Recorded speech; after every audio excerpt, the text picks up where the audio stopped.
Kalau kekhawatiran sampai ayat yang ke berapa? 34-nya.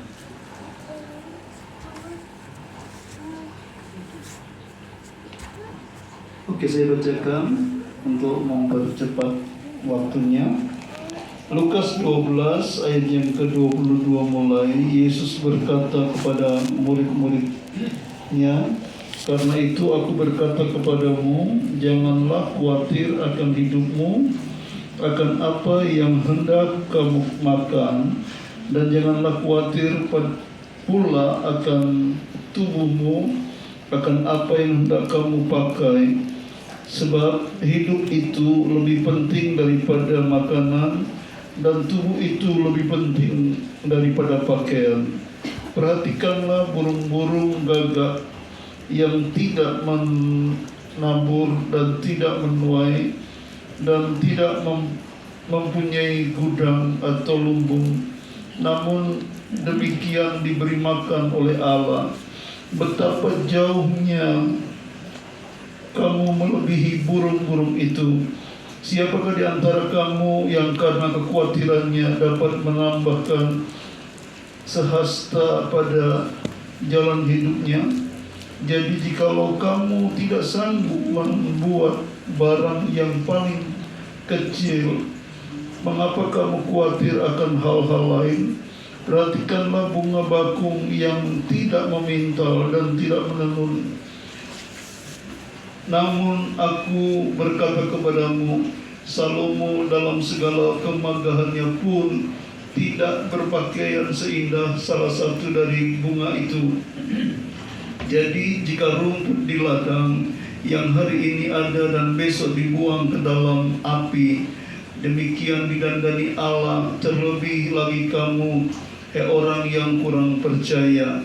Jadi janganlah kamu mempersoalkan apa yang akan kamu makan atau apa yang akan kamu minum, dan janganlah cemas hatimu, sebab itu dicari bangsa-bangsa di dunia yang tidak mengenal Allah. Akan tetapi Bapamu tahu bahwa kamu memang memerlukan semuanya itu. Tetapi carilah kerajaannya, maka semuanya itu akan ditambahkan kepadamu. Janganlah takut, hai kamu kawanan kecil, karena Bapamu telah berkenan memberikan kamu kerajaan itu. Jualah segala milikmu dan berilah sedekah. Buatlah bagimu pundi-pundi yang tidak dapat menjadi tua, suatu harta di sorga yang tidak akan habis, yang tidak dapat didekati pencuri, dan yang tidak dirusakkan ngengat. Karena di mana hartamu berada, di situ juga hatimu berada. Amin. Ayat kita baca bersama saudara, ayat yang ke-30. Ayat yang ke-30 kita baca bersama. 1, 3. Semua itu dicari bangsa-bangsa di dunia yang tidak mengenal Allah, akan tetapi Bapamu tahu bahwa kamu memang memerlukan semuanya itu. Amin. Puji nama Tuhan. Bicara tentang kekhawatiran, semua khawatir. Tuhan Yesus berkata, janganlah kamu khawatir. Berarti kekhawatiran itu ada sampai akhirnya dilarang. Dan kenapa dilarang? Karena kekhawatiran itu melanda semua manusia. Dari usia rendah, masih dalam janin, suami istri yang baru saja menikah dikaruniai dengan janin yang sudah mulai ada bertumbuh. Bulan-bulan pertama ada kekhawatiran enggak? Ada. Khawatir kalau keguguran. Bulan berikutnya ada kekhawatiran. Masih dalam proses untuk menjadi manusia sempurna saja, ada kekhawatiran. Nanti sudah mulai mendekati bulan-bulan, mulai bulan 6, 7, 8, 9. Kekhawatirannya apa? Cari baju. Karena sudah tahu, calon bayinya karena di USG cowok atau cewek mulai beli di toko-toko perlengkapan atau online gitu ya. Ada kekhawatiran. Bapaknya mulai kerja banting tulang untuk menyediakan semua dan semuanya. Sang istri pun juga mulai kebingungan apa yang bisa meringankan beban suami. Ya, kalau ada kain-kain yang bisa dijahit dengan tangan, jahit. Anak sudah keluar, sudah mulai pikirannya macam-macam. Harus ini, harus itu. Kira-kira susu tambahan yang harus diberikan kepada anak selain ASI apa ya? Apakah hanya SGM? Tahu SGM itu apa, saudara? Susu, gula, madu. SGM, saya baru tahu itu ya. Ternyata, dan itu Yona dulu minumnya itu, saudaranya. Itu paling murah ya? Iya, paling murah ya. Kalau saya Gresik Madura. Kalau kepingin untuk Surabaya, pintar Gresik, lagi supaya anaknya bisa cepat nangkep, bisa cepat, ternyata itu ada terapi minuman yang terbaik kita. Aduh, kalau cuma itu nanti, itu pun masih mending, saudara. Itu sudah mewah dibanding air tajin. Ya, ada yang sampai cuma air tajin. Yona dulu. Jadi anaknya masih kecil sudah dia pusing. Ini susu juga kok. Padahal, ya seperti itu. Sudah pakai air tajin, nanti rada gede, makannya telo, berharap nanti anakku jadi presiden. Bisa enggak, saudara? Bisa. Tidak ada perkara mustahil bagi Tuhan. Amin. Itulah sebabnya ya kita bersyukur. Berarti jemaat Tuhan Makedonia itu hebat-hebat ya. Amin. Ya. Langsung saat ditanya begitu, bukan bicara lagi masalah nalar gitu ya, bukan lagi bicara masalah kalau dipikir-pikir tidak bisa, tetapi langsung ke iman, saudara, ya. Jawabannya langsung ke iman, bisa. Karena sudah tahu standarnya bukan lagi standar dunia, standarnya bukan standar 1+1 itu 2, tetapi standar Alkitab, standar Allah yang tidak bisa dijadikan patokan pasti, karena memang Tuhan itu sangat saudara? Sangat bervariasi cara menolong kita. Tuhan Yesus berkata, jangan kamu khawatir akan apa yang kamu makan. Yang pertama, kepentingan manusia. Yang pertama itu kebutuhan primer itu ada 3 ya, sandang, pangan, papan. Tetapi yang paling penting apa? Makan. Karena makan itu adalah asupan yang dimana manusia kalau tidak makan mati. Manusia tidak pakaian masih bisa pakai alternatif sebisanya. Manusia pertama memakai daun bisa. Papan ya kalau belum bisa membeli rumah mungkin ya atap, yang penting ada atapnya supaya bisa berteduh. Itu masih bisa diakali, tapi makan itu harus. Tapi Tuhan Yesus berkata, jangan kamu khawatir akan apa yang kamu makan.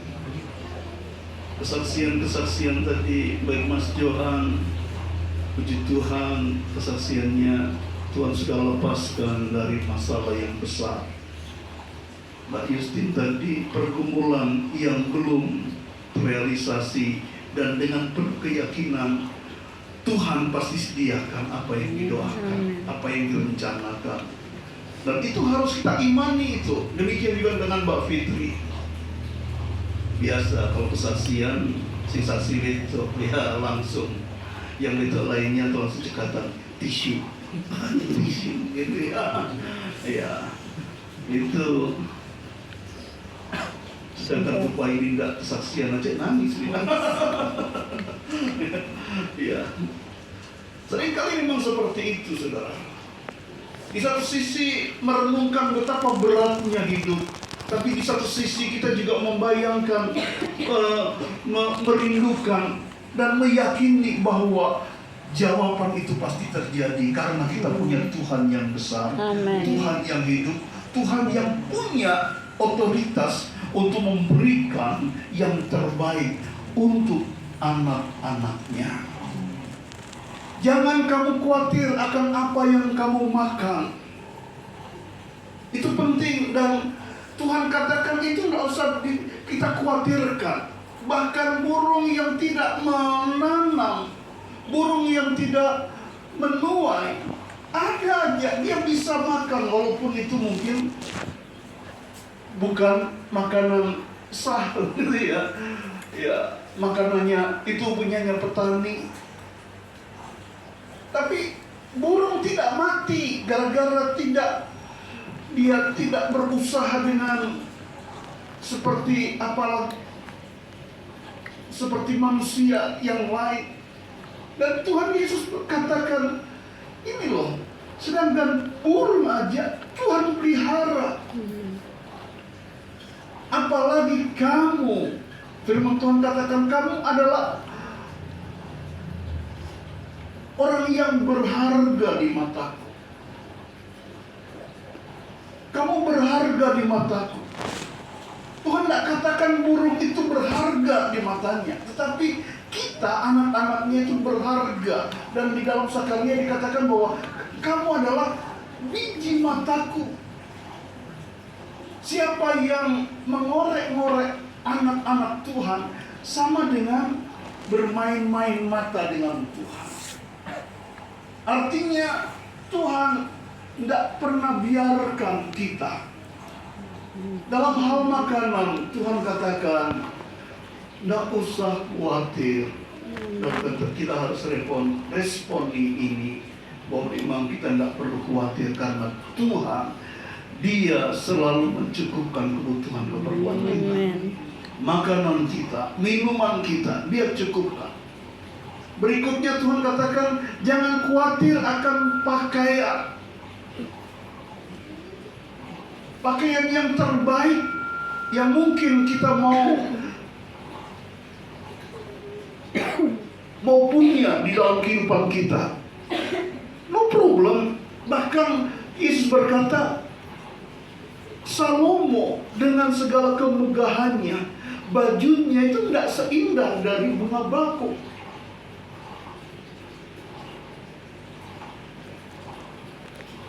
Yesus perbandingkan bunga bakung itu apa sih? Bunga di padang yang boleh dibilang mungkin cuma bunga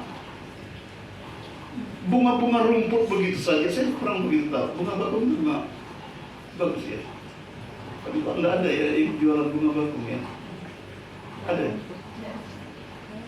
Apa karena murah ya? Kalau saya baru coba dicari Google. Harganya di taman-taman, yang di taman-taman. Taman-taman warna putih tuh. Putih, merah, Nah, yang saya mau tanya itu ada harga murah, 35.000. Ya.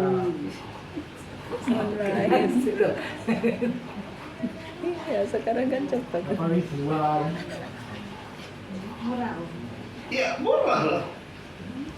Lebih mahal anggrek. Diceklek.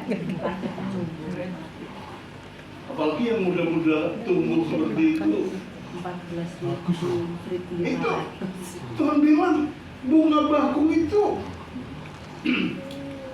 didandani oleh Allah. Jadi taman-taman putih. Warnanya macam-macam. Iya, putih, merah. Iya. Bagus. Salomo tidak pernah pakai baju seindah itu. Tapi tidak ada yang warna hijau ya berarti ya. Daunnya. Tidak ada yang warna hijau ya. Iya. Ada. Katanya itu kesukaan yang manusia. Warna hijau. Daun. Daunnya daun hijau. Salomo dengan segala kemegahannya Istilahnya apapun dia bisa cari, dia bisa dapatkan kalau mau. Tetapi dia tidak memakai bahkan seindah apa yang Tuhan berikan kepada bunga bakung itu. Zaman dulu belum ada batik. Nah, sekarang di Indonesia itu batik itu betul-betul made in Indonesia gitu. Dan itu sudah didaftarkan di UNESCO bahwa itu batik itu pakaian dari Indonesia.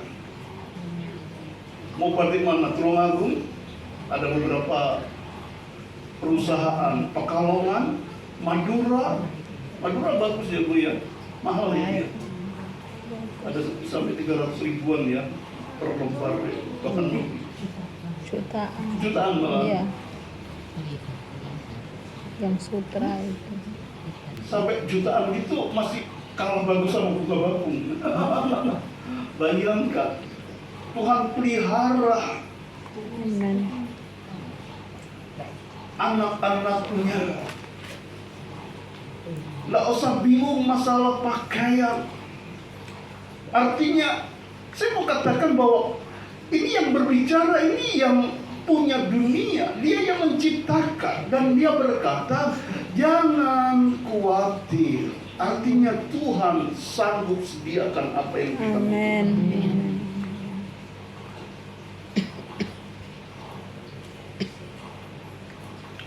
Semua kita punya kesaksian. Semua kita punya kesaksian bagaimana pengalaman-pengalaman hidup kita, pengalaman rumah tangga kita, bagaimana saat kita memerlukan sesuatu, dan bagaimana Tuhan dengan segala caranya menolong menyelesaikan permasalahan-permasalahan kita.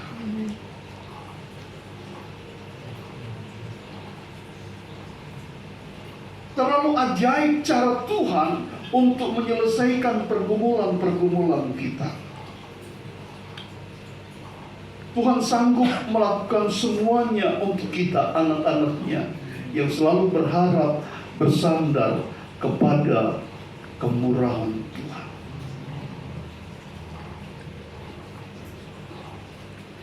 Tuhan pelihara kita. Makanan, minuman, pakaian, papan kita. Tuhan juga sanggup sediakan kebutuhan kita.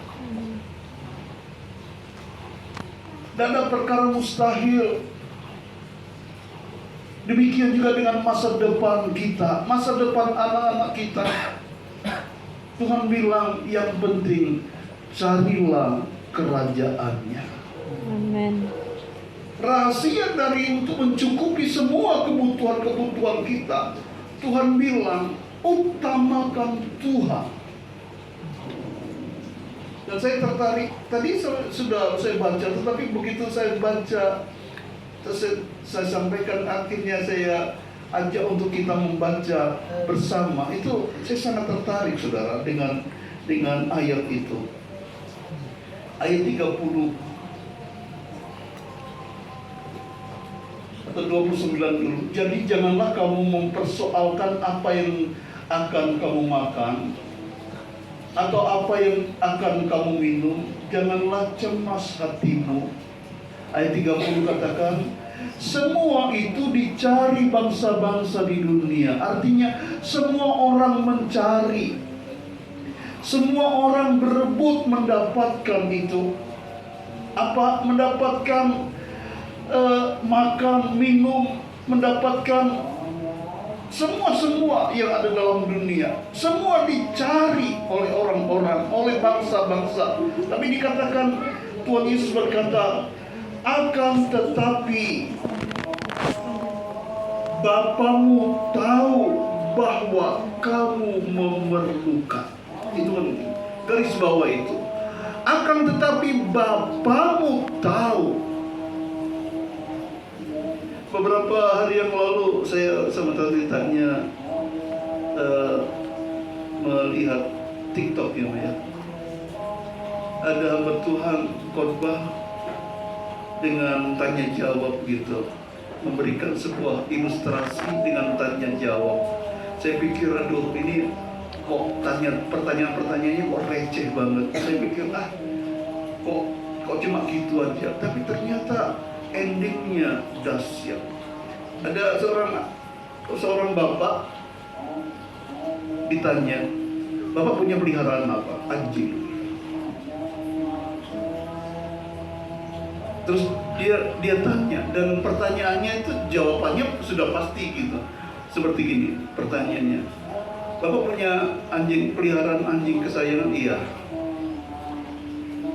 Kalau anjing itu lapar, yang cari makan siapa? Apakah anjingnya? Enggak, saya.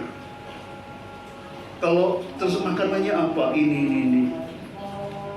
Nah, untuk mendapatkan itu, apakah anjingnya itu beli sendiri? Enggak, saya yang beli.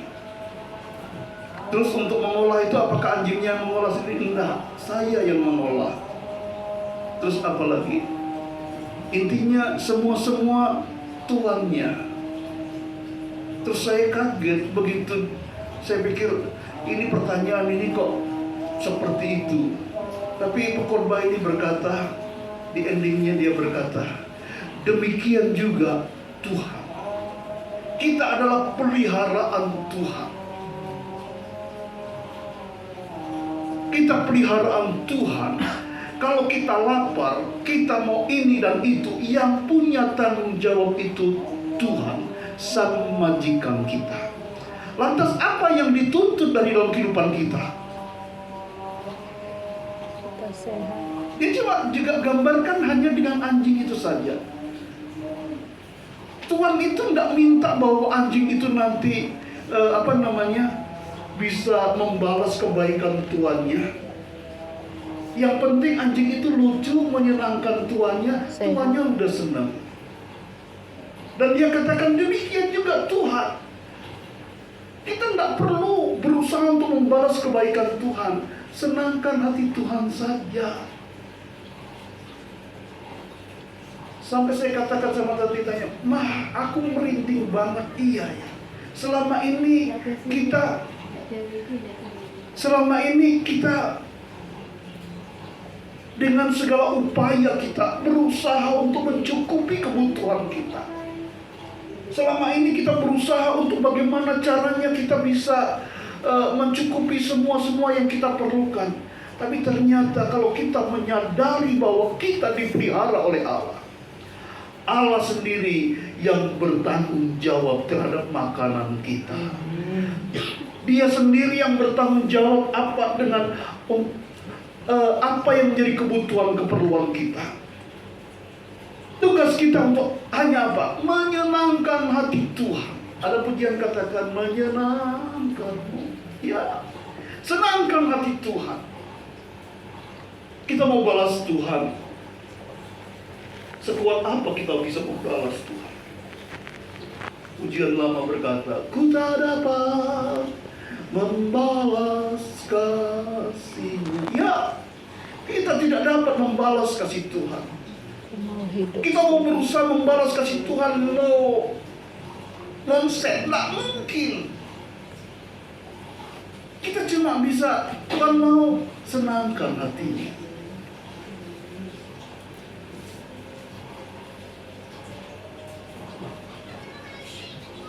Clay, anjing saya di gereja, saya tidak pernah nuntut Clay buang sampah itu. Nah, bahkan kalau BAB ya kita juga, Yosua atau saya atau tantenya atau Yona yang buang gitu. Tapi begitu nyenangkan, terus ngambus-ngambus, doa ikut doa. Kita tuh seneng gitu. Enak-enak doa pagi, tahu-tahu dia juga sambil melihat. Kita sudah tahu apa maksudnya. Oh, dia mau ke belakang, mau buang air besar. Dituruti. Kadang Tantita, kadang saya juga keluar ngantar sampai situ. Itu sang Tuhan itu senang. Demikian juga Kita itu peliharaannya Tuhan, dipelihara oleh Tuhan. Tuhan bertanggung jawab terhadap apa yang menjadi kebutuhan keperluan kita. Terbukti kesaksian Mas Johan tadi, Tuhan sudah selesaikan semuanya. Masalah besar, ya kita terkadang menghadapi masalah besar. Tapi kalau kita percayakan masalah-masalah itu ke dalam tangan Tuhan, dan kalau kita ingat bahwa kita itu peliharaan Tuhan, Tuhan yang pelihara kita, Dia bertanggung jawab terhadap apa yang menjadi kebutuhan keperluan kita. Senangkan Tuhan saja. Senangkan Tuhan. Dengan apa yang dapat kita perbuat, kita senangkan hati Tuhan. Apa sih yang menjadi maunya Tuhan? Kita lakukan itu. Hanya itu aja. Semua itu dicari bangsa-bangsa, tapi Tuhan katakan, tetapi Bapa di surga mengetahui bahwa engkau dan saya, kita semua memerlukan itu. Tuhan tahu. Amen. Kasih tahu sama saudara, sama orang-orang di sekitarmu. Tuhan tahu kebutuhanmu. Tuhan tahu kebutuhanmu. Tuhan tahu keperluanmu. Tuhan tahu pergumulan-pergumulanmu. Yakinkan orang-orang di sekitarmu, suamimu, istrimu, kakakmu, adikmu, temanmu, kasih tahu. Tuhan tahu kebutuhan keperluan kita. Senangkan hati Tuhan. Tuhan tahu bahwa kita memerlukan. Pak Yustin tadi katakan, yakin. Ya, Tuhan tahu apa yang menjadi pergumulan. Tidak perlu juga sampaikan kepada saya pergumulannya. Ya, mungkin menjadi surprise pribadi. Tidak apa-apa. Yang penting Tuhan tahu apa yang kau pergumulkan saat ini. Tuhan tahu, dan bukan cuma sekedar tahu, Dia sanggup melakukan. Amin. Senangkan hati Tuhan, Dia akan melakukan yang terbesar untuk saudara dan saya. Amin. Apa yang kita perlukan saat ini? Mungkin kita sudah tidak bisa ngomong lagi sama Tuhan, atau bahkan kita malu. Tuhan, kemarin aku sudah minta, aku minta lagi, aku udah malu. Tapi tetap kita senangkan hati Tuhan saja, sembah Tuhan. Aku udah tidak bisa ngomong, Roh Kudus yang akan ngomong, yang lapor kepada Bapa di sorga. Ini loh anak GPD Makedonia memerlukan itu. Bapak bilang, aku tahu kebutuhannya.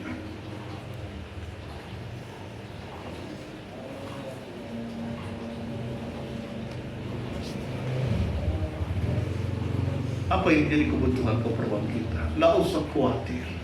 Tuhan sediakan. Amin. Dan Dia cukupkan apa yang menjadi kebutuhan keperluan kita. Amin. Demikianlah firman Tuhan. Biarlah boleh menjadi berkat bagi kita semua.